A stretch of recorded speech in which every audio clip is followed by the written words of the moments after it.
Yepa News. Na media sedane bebo wa fodie de masha hobono metu ya nkwaje wa awurade wei zona nguma no etirem yenu sensan ye nkro ni ejina de asedama twedi ampobasa ye adom so adoma ke ho waboa ya madwoda foforo aba betu ye ntiri so ode fo bosome de to so de nu enemy ensansema do ye nsaka no se di kanya boy the power na chiri po enso promise wa ni yenu chiri po enso na fe promise tv enso eso Emmanuel Odro Korea. The gospel according to Korea no pay day by Jimmy James Cliff. JJC was ya no pay ya boboso. On that timbo tidom. Kokwadi chum network. Kaso wanso MC awaniko famu boom and ye day some more vata from pony meeting na anopay mini abia. Nana efia broni pope bi pesa white. And somewhere ye day banu bi artificial de besia kro mangana. One ya kofa tomatese edebo memu kabo muku kire se de aduru de oso mkopiem paga ye de nchiremu eba edom dudu ne ba no didi eye owura mahama yarega na wode atudwa kire se no baga waya pressure bie ni ho a ebetumi aba wo mo so da se wo mo nsan kofa koko price dada no enfamra owura bi na ga se pani bi wo kire se samra mampenda da jeje rodin so enyan ba bi kro owura asrafu dwumanum papa no abon ni exam se kura ofedi pani bi na twe ni fe na wahini bi a wono ewo eye galanda na se enkran wo mo asase so na ye en wama fire oja prophet fire oja 3 days ultimatum wase wasofo ifamra no wo mepachowe eye bi asemwa ani ensam no benya nchiremu abosha banka ne papa enti brabaji bi pa chaw kania no pempra die biada ya wo pe brekumasi adum pz anti atako for den mafei keje tie du ba nim hwe wo be san ehia ye na wapomodin apie mo pa ne promise dan brani mu freno bosha plaza bomodin na brai beje utu aton de ko fie wadwum mi awodo 0536 095966 0536 095966 bosha ba kania pafi Sanso na sofo reko heba center krasi doctor si yade bi ha wo no tuanamo na fabra na so ye wo ye eju Ewusia for pressure ana say the media no pressure na nso obey pressure na how sciatica diabetes hepatitis ana say ulcer enemu agro no why mrebe ma wuntumi a mepachom so for rekoso obeboa wo ama chese usisi mo ye de no watumi abo adwuma yie pa mo amato nsem na ejot ne cigarette ni wi mu ntentan no so for reko ebeboa wo ama chese free wo som wo ye adwuma free dwada kwesi memenda anopono nsientie kase ya we bie na ponumtu betumi akọ kumase breman wo be Pentecost sorry no anasa 0248 672 271 Jina big catering service ho ne yekwa akodidie anopa ye benye aduane edi ewia enwumire nyina fried rice jollof rice na kaka ho Jina bi ebehwe mo amokoye ye wedding party mumra na wonhwe no nya dwuma emfama mo number obefre wo mo so ye 0247 009999 0244 239886 onum ne woni aka na woboa so yasenema no pay kase no ya baba transe na yete asomo ena no pay nsem nchire mu se de sitia ye nhwe na yemfa ensom se de ye nyina enim no wo manga na adehye ya wonum ekoboki na manum kofa tomatese edeba wo mamu adwade denom ne ekeka ho ne asie na sentem ya woro se manesen ebra wonum ewura boki na manum boki na manu ba ko ye freno titwa na amanbo kiremu ese tuturafo ebo modin kokosia wonum ya wo manga na de se ko fa tomates ya bani pa be se edunwoche ene ye ka se emu nson tuturafo abo wonum tuo akun wonum a aye aro sem ne ade ane no na ye se ntro ni Isaac ajeni mboati bonwire de se abo modin na woni wo manga na tomates krafo no wonum kabomku empanifo e kire Ghana National Tomatoes Traders Association wonum edin komo na mpanifo kire mu se won bebo moten na won makwa kopiem ewo paga na de adi wonum eko paga no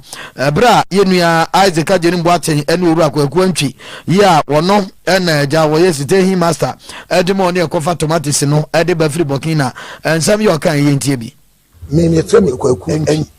me Ghana National Tomato Traders Association station master say ya ne ampanimfo ne danto sia no eku ne yemienu nti o Ghana Cowness Traders Association ene o Ghana National Tomatoes Association ye nyina e kabom ye baako nti asem ne baaye no obi ani ho a wayi ne ho film ye kohwe we mu omo pira omo ye but e pese ene a waba me no ka kyekire nyame ya aduma etu anamo akopaga na paga na ye kono ye nuanom bi wo ho a omo ye interpreter for na ebi so hwere omo nkwa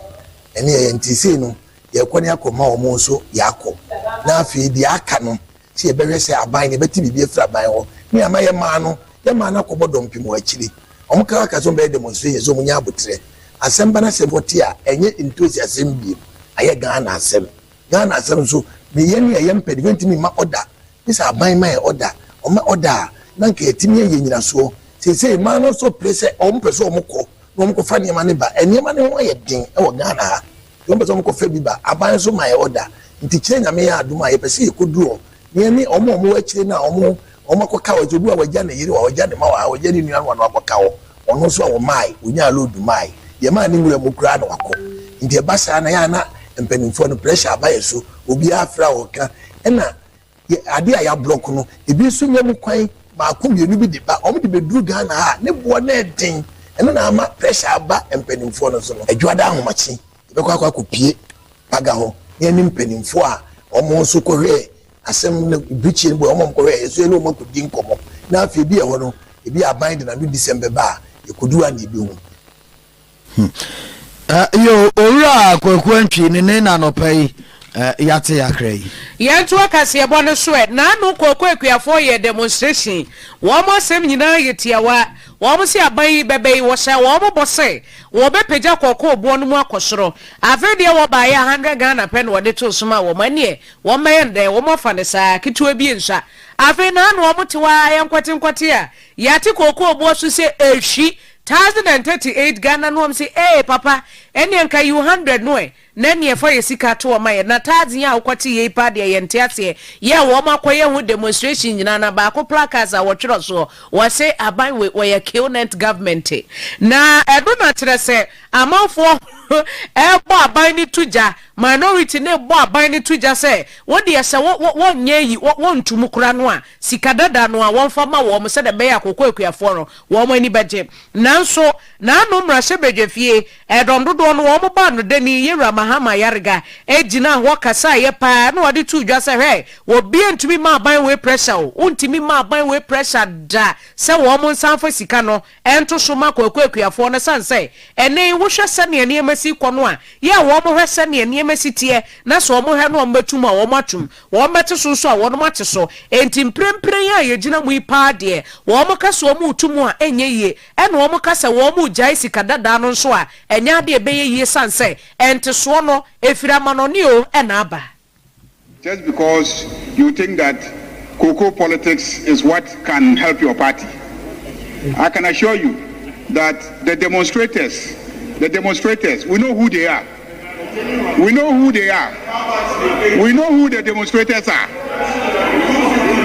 We know who the demonstrators are. And we know their real motivation. We know their real motivation for demonstrating. And we know that genuine cocoa farmers know that there is a world crisis. And that world crisis is definitely going to affect their bottom line, which is the income that they will earn from the cocoa sector. And so you cannot give what you don't have, even if you promised it. Even if you promised it, you cannot give what you don't have, because what you are proposing is what you did, and you collapsed the economy of Ghana. You put Cocoa Board in debt over 36 billion Ghana cedis. Over 36 billion Ghana cedis in terms of the debt that you pushed. Eni apotie ye yira mahama yarga ene yete ne nka no na kire se wo se obi ntimi ma wo mo pressure no wo se kokko akuani pa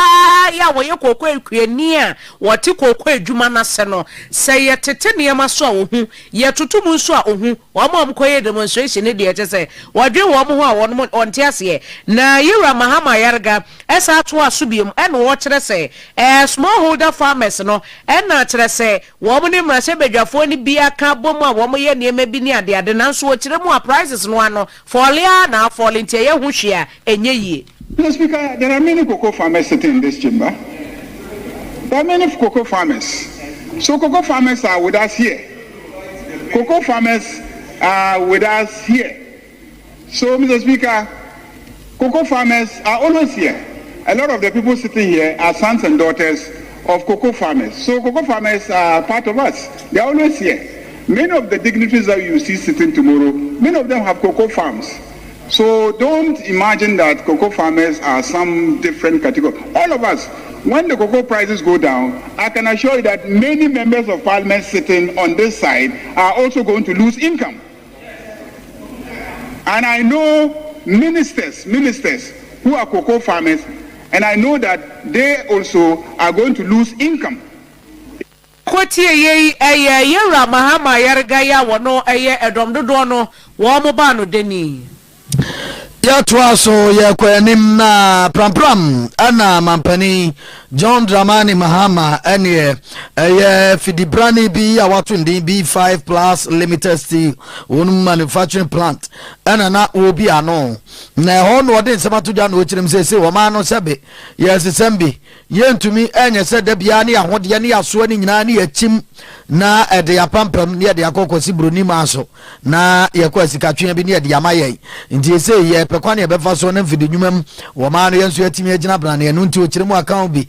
ama abano aye nhyehyeye a wode tabo ato na dibini ya omanga na ye maso ye chim ni nyina da na ye de agusie ma hodo mu ni ye de komo no ne akwakoton no o se ese aban abra sa de na bra aban abra no botani etiawa ene se woni a eje mfidi nyuma won so de ohun je ehye mu omanga na mu di na de hu dwuma ne ade no onum so benya akande de kwasibro ni kan raw materials ne bi na onum so edi dwuma no nti sa na de ahodo no a ye betimi di bia ye dwuma omanga na mu ha na yesesa edeko amanone no aban abra wo se saa na mo ayetu no yenya kura no afibia American choppable dollars ya yamfiansa montesio munkan ena asene no bese wo pepe ayenu aduonum ko opepe asa $250 to $300 million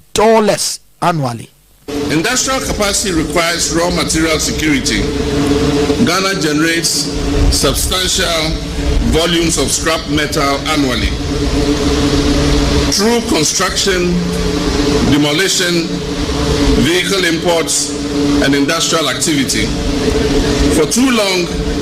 a significant portion of that scrap had been exported in its raw form. By restricting non-ferrous scrap exports, the government ensures local processors have priority access to raw material for their production. This policy of banning non-ferrous scrap is expected to boost processed metal exports by $250 to $300 million annually. Ghana mampani John Dramani Mahama ne anopai ebini yede asumwe na yeto so eni enkoye nim chief priest anase konfo ya wowo ga eye land anase nkran asase so na ye eno ama eye osofofa ye woja enefo makoma yensa se wonfa mra empanyifo enimu ena chese cheope bie wo ho bia wo mepa anase entokwe bia ewo one maami bi ntem no wo mo hwe no wo nka ho asem na assembly nchiremu enie na nsei wo kwa TikTok social media ne so a ene anya asam ketwa wo hono mo maami bi efre no la maami kire se won de wo betumi de wo kra no akwa piemu chiri baby ene efre ne se so travel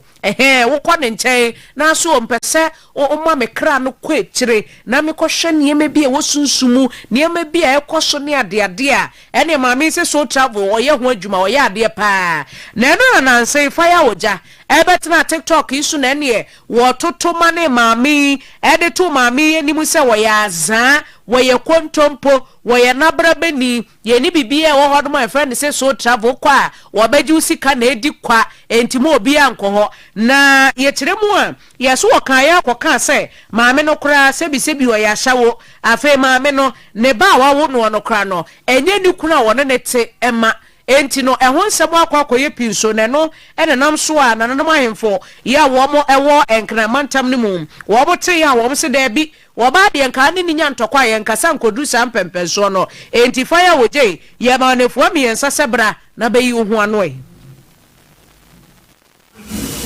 de ebe ti no se ojo se mpenifo no sole a na je se ye bie na efi ha ye butunfo fi afi osori ye no sa odio kan se oni se asem ye wie nti opacho weba nti e ma after day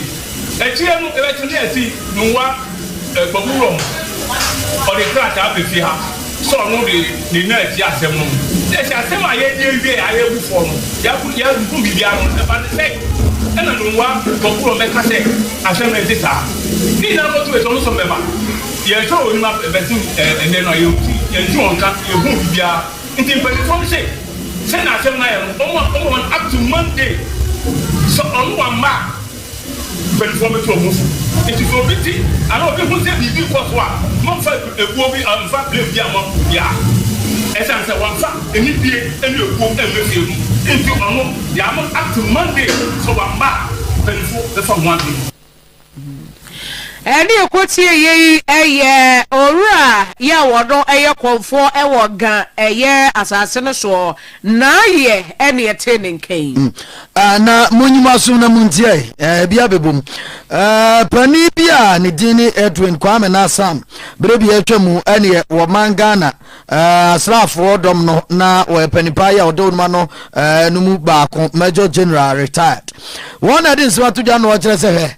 do say nya pani bi na twe ne fa mu anka asrafo djuma no ko ntimi huram wo se papa no abon nti obewura asrafo djuma mu so hwe ya wo ya no wo report o wan paase na sabra no pani ya na asrafo da wuruma no eno ho edin no se da bi do say wonim prentwi nti so abon kura no a obema no akam na pre ni di watwi di ama wodum ene ma woje rodin se ka asrafo djumam na senke ko ba se ye fanse se kan so se nipa no ne body money na dinim ni ade social wo pass a rodin se nka wo ama ma esra nimpo na nkambese wa be ku aba bedi wo manga na so na so kiremu a wonum si se gina no wie ye ma papa ne ka mu no akire no wo se onum etu aso kapa out of rumor, more of rumor, that the commanders trusted their ABCs. They didn't realize that the young ones were talking in the masses. June 4th, if anybody had told me June 4th was coming, I wouldn't have believed it. I just finished my service and master as commander and moved to Accra as chief of staff. In fact, he always looks scruffy to me. And the Air Force commander, it was the Air Force commander's own personal decision that, in fact, that he wasn't passing his exam. He was a good pilot and that they should keep him. If the rules had been applied, Rollins wouldn't have been in the service. They all thought he was a nice job. They could handle it. It was at their peril. Because after all, when they finished, what was it? Amedime crime was that he had taken Armed Forces loan to buy one, and I took Armed Forces loan to buy this house. So it means I was also guilty. If the charge for Amedime was that he had used Armed Forces loan to buy a house, and for that matter, he was, and this house, when I bought it, was 34,000 cedis. And he wasn't passed as a more passing he says I'm sitting saying about protein so coche or try no the shock my faith in ye I am ko ben 18 was say bomotin na ebra na beja ya hye no nduro ketenkete odi tu nyado akase ase stroke ni awo mu ha fibro ne diabetes pressure nom nyado ahodo de nefu akase ye opese atwe ne ni ntirimu aye mrani hu ha ya die bia da wo ba wo se awo mu nsem fabra beda no obebo apa ene makoko be na etim joda kosi memenda bia no pa no nso kosi enwumre no numpa mu frɛ 0246728675 0246728675 na faith enyo so no madam na eba ebe som ye koma na ne amensa Jehovah is God or the OBS no ato amoso no pay old boy na na kwesi adwuma prem press and finidi prem school publications nyan support you busu no adwuma for yan chiamu old boy na kwesi adwuma prem pe midinde wo fata frimpon mene